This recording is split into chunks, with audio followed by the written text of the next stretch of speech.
Every school has its secrets. Empty classrooms after dark, locked doors no one ever questions. But sometimes, the stories teachers don't tell are the ones that should have been erased. Tonight, we're opening those files. These are 3 real-life school horror stories that were never supposed to be told. It was a Tuesday morning when our homeroom teacher called in sick. The front office said a sub would cover for the week. That's not unusual. Our school was always short-staffed.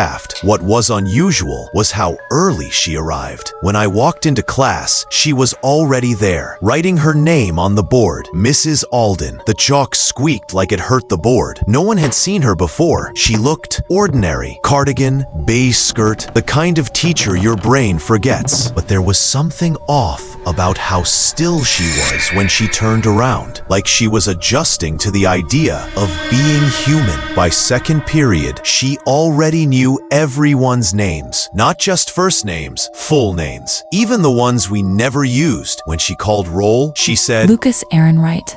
And I froze. No one here knew my middle name, not even my friends. I didn't answer. She smiled like she'd expected that. Throughout class, she never checked her notes. She didn't use the textbook. She just knew what page we were supposed to be on. When she wrote formulas on the board, they weren't the ones in our book. They were older, like she was teaching from memory. Every so often, she'd look up from the board and whisper something, but her lips didn't move in sync with the sound, like an old tape misaligned with the reel. After school, I told Mr. Doherty, the vice principal, that our sub was strange. He said, "We didn't have a sub today." I laughed, thought he was joking. Then he pulled out the printed sub list. No Mrs. Alden, no replacement, no entry at all. I went back to class. The board was clean, her handwriting gone, like it was never there.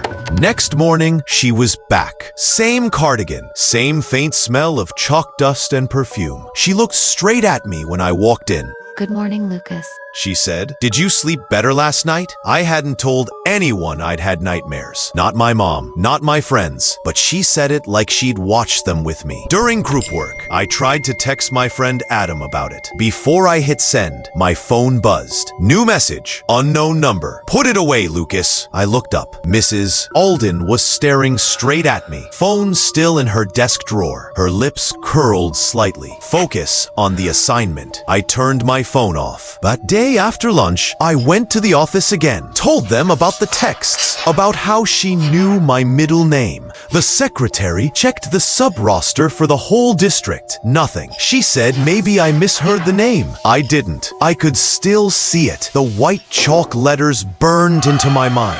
Mrs. Alden. That night, I couldn't sleep. Every time I closed my eyes, I heard chalk tapping. Not scratching, tapping. Slow, rhythmic, like someone spelling something out. When I opened my eyes, I swore I saw light flicker from my closet door, as if someone was writing on the inside of it. Wednesday, I got to class early. She wasn't there. The board was already filled with writing, formulas, names, phrases I didn't understand. One of them was mine, Lucas A. Wright, incomplete.